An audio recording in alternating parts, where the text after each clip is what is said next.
Hello ভাইয়াপুরা, সবাই কেমন আছেন? আমি আলহামদুলিল্লাহ আপনাদের দোয়ায় আল্লাহর রহমতে অনেকটা ভালো আছি। আজকে আবার চলে আসলাম একটা লং ভিডিও নিয়ে। হঠাৎ করেই আমার শিমুলকে আমি ফোন দিয়েছিলাম। শিমুল, কী করো আব্বু তুমি? আমার বড় ভাইয়ের ছেলে শিমুল। বললাম আসো আমাদের বাড়ি থেকে বেড়া যাও। বললো ঠিক আছে আন্টি, আসতেছি, তাহলে আমি এখন যাব, আমি কিন্তু সন্ধ্যার আগে আবার চলে আসব। আচ্ছা ঠিক আছে, তুমি তাহলে আসো। তো আমার শিমুল তো আমার বাড়িতে রওনা দিয়েছে। আমি আসার কথা শুনেই সে আমার হাতের বিরিয়ানি রান্না অনেক পছন্দ করে।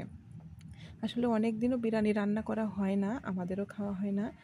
তো ভাবলাম একটু গরুর মাংস দিয়ে একটু বিরিয়ানি রান্না করি। আমার শিমুল অনেক পছন্দ করে, খুব খুশি হবে। আর ওর আন্টির হাতের নাকি বিরিয়ানি ওর কাছে ভীষণ ভালো লাগে। তো আমি রান্না করা শুরু করে দিয়েছি। তারপরে এখন শুনি তুহিনও নাকি শিমুলের কাছে গেছে, আমার ছেলে। তো দুই ভাই একসঙ্গেই আসতেছে।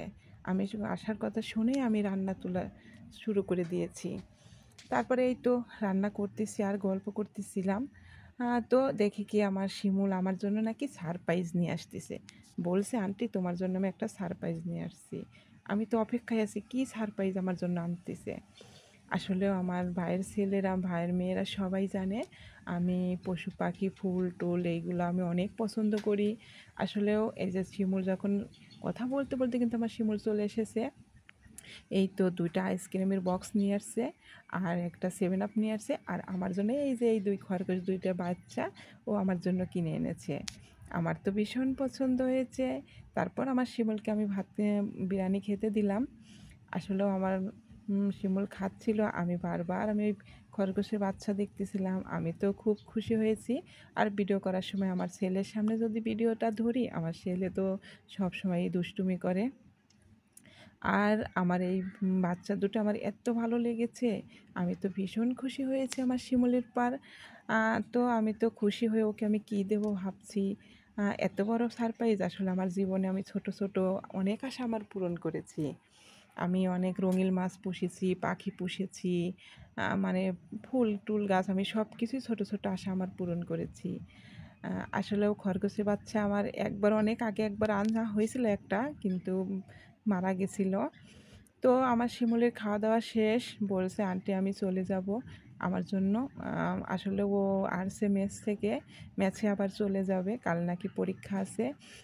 তো বলছে আন্টি আমার জন্য একটু খাবার রেডি করে দিও, সেই জন্য ওর জন্য আবার একটু রাতের খাবার দিয়ে দিচ্ছিলাম।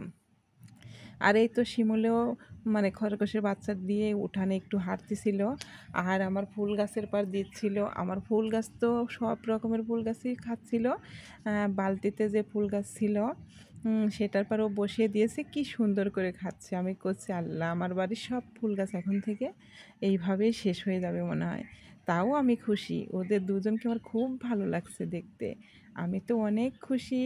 আর আপনাদের কাছে একটা অনুরোধ, আমার ভাই আপুরা সবাই কিন্তু আমার এই খরগোশ বাচ্চা দুটির আমি কী নাম রাখবো আমি বুঝতে পারছি না। আপনারা অবশ্যই আমাকে কমেন্টে জানাবেন আমি এই বাচ্চা দুটোর নাম কি রাখবো। এই বাচ্চা দুটো আমার অনেক পছন্দ। আর কার কাজ ভালো লাগছে অবশ্যই কমেন্টে জানাবেন। আর অবশ্যই কিন্তু সবাই আমাকে এই বাচ্চাটার নাম কি আমাকে অবশ্যই জানাবেন। তো সবাই ভালো থাকবেন। ওকে, খুদাহাফেজ।